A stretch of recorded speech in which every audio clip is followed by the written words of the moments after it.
My query is if we have invited a certain Elizabeth Cruz, no, aka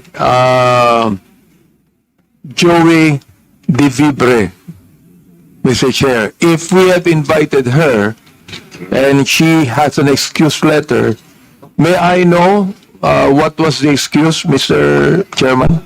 Consent, please answer the query of Congressman Abante. Please. Matapang sa social media. Harap dito. Padala mo na. Thank you, Mr. Chair. Miss Elizabeth Joy Cruz was invited and she sent an excuse letter via email. Ano po yung kanya excuse letter? Ano yung dahilan? One moment, sir. I'll get it from the chair. Thank you.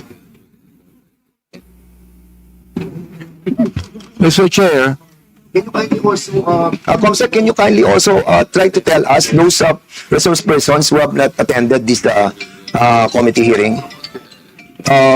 You may ma-excuse letter, okay yun. But those who have not reply to our request to be present on today's hearing. Thank you, Mr. Mr. Chair, Chair. particularly first, Mr. Chair,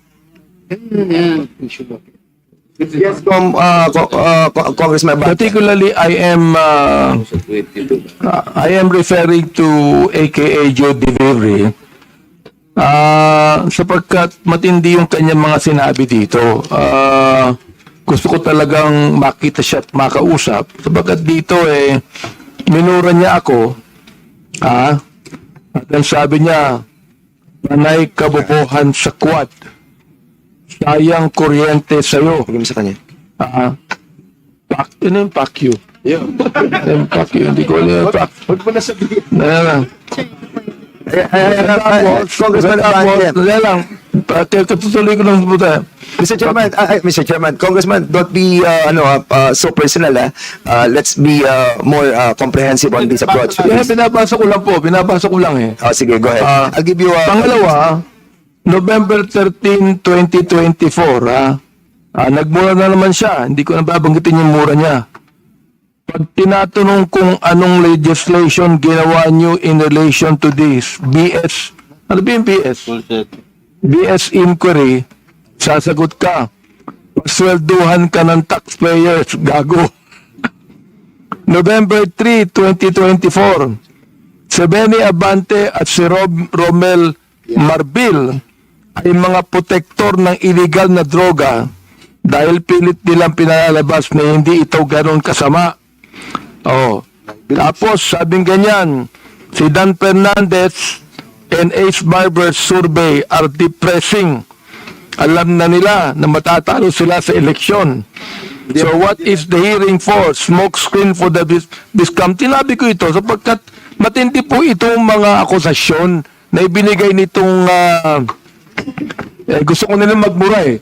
Hindi na ako magbumura muna. Oo. Kaya kailangan po, itong mga to, ang tatapang nila eh. Ang tatapang sa pagmumura, nang wala tayong kalaban-laban. Ngayon, pag kaharap dito, hindi makaharap dito. Oo. Mga takot din pala yung mga yan eh. Please hold your fire, please. I'm holding my fire. Just on the process of administrative, ano pa lang muna tayo, Congressman Abante. We can tackle that on the interpellation. Mr. Chair, gusto ko lang pong bagitin tong kanya excuse letter. Nakalagay dito, after meaningful consultation with my lawyers, gumayad pa na abogado. I have decided to respectfully decline. Respectfully? Minumura tayo, respectfully? To share my knowledge on matters. Hindi knowledge ang kailangan natin. The lawyer, if this is like... Ask the lawyers kung libelous yung ginawa niyo o slander. No, nakalagay, I would like to categorically state that I am neither paid by POGO operators. Hindi na pinag-uusapan. Pinag-uusapan natin yung mga sinabi niya. Tapos respectfully, Elizabeth Joey Cruz. Nakikinig po sa atin ngayon, nanonood ngayon. Humarap ka dito, kumatapang ka. Hirap sa iyo, nagmumura ka. Nang dyan na wala kaming kalaban-laban. Humarap ka dito. Dito. Namo. Chairman. Wait, Chairman. No, wait. Quiet, Chairman. Please observe, refrain from laughing or whatever expression you wanted to, please observe, decency and, of course, Chair, I move that with all we due strike out. with all due respect, with all due respect with Congressman Abante, I feel your sentiment, no? I feel your sentiment, but we are in the process of finding out the, yung pong implementation of the 10175. And I respect your freedom of expression. But what I'm trying to tell you is to refrain from the fire that you wanted to express, no? But for now, nandun pa lang po tayo sa administrative matter, and we wanted to finish that, and then we will be discussing, or we will be approving the ground rules. Wala pa po yung ground rules, and kaya nga po doon sana yung kay Chairman Abante papatak yan sa ground rules. Anyway, having said that, siguro we'll proceed to the next item Mr. of our Chair, agenda is to approve.